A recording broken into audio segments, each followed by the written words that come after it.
இந்த வீடியோவில் நம்ம எதை பற்றி பார்க்க போகிறோன்னா 11th எக்ஸாமுக்கான ரிசல்ட் செக் பண்ணுறதுக்கு ரிஜிஸ்ட்ரேஷன் நம்பர் தெரியலனா அதை எப்படி கண்டுபிடிப்பது என்பதை பற்றியும் அதன் பிறகு ரிசல்ட் எப்படி செக் பண்ணுறது என்பதை பற்றியும் தான் இந்த வீடியோவில் நம்ம டீட்டெயிலாக பார்க்க போகிறோம். இதில் ஃபஸ்ட்டு மெத்தட் பார்த்தீங்கன்னா நீங்கள் எக்ஸாம் எழுத போகிறதுக்கு முன்னாடி பார்த்தீங்கன்னா உங்களோட ரிஜிஸ்ட்ரேஷன் நம்பர் மற்றும் டேட்டா பர்த் பார்த்தீங்கன்னா உங்களுடைய மொபைல் நம்பருக்கு எஸ்எம்எஸ்ஸாக வந்துடும். நீங்கள் மொபைலில் போய்ட்டு இன்பாக்ஸில் போய்ட்டு அந்த எஸ்எம்எஸ் இருந்தால் உங்களோட ரிஜிஸ்ட்ரேஷன் நம்பர் நீங்கள் ஈஸியாக கண்டுபிடித்து கொள்ள முடியும். எஸ்எம்எஸில் இருக்கும். அப்படி இல்லைனா செகண்ட் மெத்தடு பார்த்தீங்கன்னா நீங்கள் எக்ஸாம் எழுதின எக்ஸாம் ஹாலில் உங்களுடைய ஸ்கூல் சேர்ந்த மாணவர்கள் உங்களுக்கு முன்னாடி அல்லது பின்னாடி யார் எக்ஸாம் எழுதினாங்களோ அவங்களுக்கு கால் பண்ணி அவங்களோட ரிஜிஸ்ட்ரேஷன் நம்பர் என்னென்னு கேட்டு தெரிஞ்சுக்கிட்டிங்கன்னா அதை வைத்து உங்களோட ரிஜிஸ்ட்ரேஷன் நம்பர் நீங்கள் கண்டுபிடித்து கொள்ள முடியும்.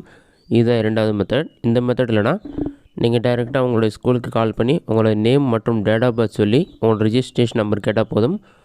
உங்களுக்கான ரிஜிஸ்ட்ரேஷன் நம்பர் அவங்க கொடுப்பாங்க. அதை வைத்தும் உங்களுடைய ரிஜிஸ்ட்ரேஷன் நம்பர் நீங்கள் கண்டுபிடித்து கொள்ள முடியும். இது மட்டும் இல்லாமல் நீங்கள் ஸ்கூலில் எந்த மொபைல் நம்பர் கொடுத்தீங்களோ ரிசல்ட் வந்த பிறகு பார்த்தீங்கன்னா அந்த மொபைல் நம்பருக்கே உங்களோட ரிசல்ட் எல்லா டீட்டெயில்ஸுமே சென்ட் பண்ணிவிடுவாங்க. அதில் நீங்கள் ரிசல்ட் செக் பண்ணிக்கலாம். இது மட்டும் இல்லாமல் உங்கள் மொபைலை பயன்படுத்தி ஆன்லைன் மூலமாக எப்படி ரிசல்ட் செக் பண்ணுறது என்பதை பற்றி நீங்கள் ஃபஸ்ட்டு உங்களோட மொபைலில் ஏதாவது ஒரு ப்ரௌசர் ஓப்பன் பண்ணிக்கிங்க.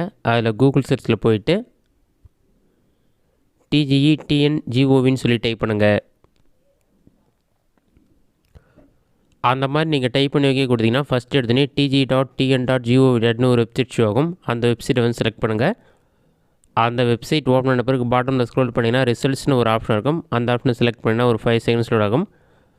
அது லோட் ஆகி கம்ப்ளீட் ஆன பிறகு 2 வெப்சைட்டுக்கான லிங்க் இருக்கும். TN ரிசல்ட்ஸ் NICN TG ரிசல்ட்னு இருக்கும். ஃபஸ்ட்டு நீங்கள் ஃபஸ்ட்டு வெப்சைட் லிங்கை கிளிக் பண்ணுங்கள். TNresults.nic.in அதை கிளிக் பண்ணணும். ஒரு 5 செகண்ட்ஸ் லோட் ஆகும்.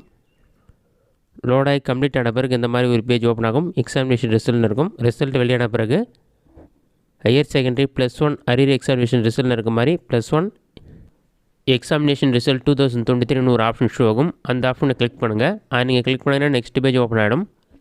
இதில் பார்த்தீங்கன்னா உங்களோட ரிஜிஸ்ட்ரேஷன் நம்பர் மற்றும் டேட் ஆஃப் பர்த் என்டர் பண்ணுறதுக்கு ஆப்ஷன் ஷோ ஆகும். ஃபஸ்ட்டு உங்களோட ரிஜிஸ்ட்ரேஷன் நம்பர் கரெக்டாக என்டர் பண்ணுங்கள். Next date of birth enter பண்ணணும். டேட் மந்த் இயர் இந்த ஃபார்மெட்டில் என்டர் பண்ணிவிட்டு டீட்டெயில்ஸ் செக் பண்ணிவிட்டு பாட்டம்லேயே பார்த்தீங்கன்னா கெட் மார்க்ஸ்னு ஒரு ஆப்ஷன் இருக்கும். அதை நீங்கள் கிளிக் பண்ணிங்கன்னா ஒரு 5 செகண்ட்ஸ் லோட் ஆகும். அது லோட் ஆகி கம்ப்ளீட் ஆகிற வரைக்கும் வெயிட் பண்ணுங்கள். லோட் ஆகி கம்ப்ளீட் ஆன பிறகு நெக்ஸ்ட் பேஜில் பார்த்தீங்கன்னா உங்களோட நேம் உங்களுடைய ரிஜிஸ்டர் நம்பர் ஷோ ஆகும். பாட்டமில் பார்த்தீங்கன்னா சப்ஜெக்ட் நேம், இன்டர்னல் மார்க் எவ்வளோ, தியரி மார்க் எவ்வளோ, டோட்டல் மார்க்ஸ் எவ்வளோ, நீங்கள் எக்ஸாமில் பாஸ் என்னன்னு சொல்லி எல்லா டீட்ஸுமே இருக்கும். இதுதான் ஃபஸ்ட்டு மெத்தட். இந்த மெத்தடை பயன்படுத்தி ரிசல்ட் செக் பண்ணலாம். இந்த மெத்தட் ஒர்க் ஆகலைன்னா TG ரிசல்ட்ஸ்னு ஒரு லிங்க் இருக்கும். அதை நீங்கள் கிளிக் பண்ணுங்கள். ஒரு 5 செகண்ட்ஸ் லோட் ஆகிட்டு நெக்ஸ்ட் பேஜ் ஓப்பன் ஆகிடும். நெக்ஸ்ட் பேஜில் எக்ஸாமினேஷன் ரிசல்ட்ஸ்னு இருக்கும். இதில் பார்த்தீங்கன்னா SSLC மார்ச் 2023 இருக்க மாதிரி +1 2023 பப்ளிக் எக்ஸாம் ரிசல்ட் சொல்லியிருக்கும். அதிலே பார்த்தீங்கன்னா வியூ ரிசல்ட்னு ஒரு ஆப்ஷன் இருக்கும். அந்த ஆப்ஷன் நீங்கள் கிளிக் பண்ணுற மாதிரி இருக்கும்.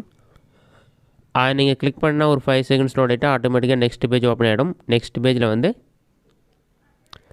Register number enter date of பர்த்னு இருக்கும். ஃபஸ்ட்டு ரிஜிஸ்டர் நம்பர் கரெக்டாக என்டர் பண்ணுங்கள். நெக்ஸ்ட் டேட் ஆஃப் பர்த் பார்த்தீங்கன்னா டேட் மந்த் இயர் இருக்க ஃபார்மேட்டில் என்டர் பண்ணிவிட்டு கெட் மார்க்ஸ்ன்ற ஆப்ஷனை கிளிக் பண்ணுங்கள். ஒரு 5 செகண்ட்ஸ் லோட் ஆகிட்டு உங்களுக்கான ரிசல்ட் ஷோ ஆகும். இந்த மெத்தடை பயன்படுத்தி +1 எக்ஸாமுக்கான ரிசல்ட் நீங்கள் செக் பண்ணிக்கலாம். இந்த வீடியோ உங்களுக்கு யூஸ்ஃபுல்லாக இருக்குங்கிறேன். இந்த வீடியோ உங்களுக்கு பிடிச்சிருந்தா லைக் பண்ணுங்கள். வேறு சின்ன டவுட் எதுனா கமெண்ட் பாக்ஸில் கமெண்ட் பண்ணுங்கள்.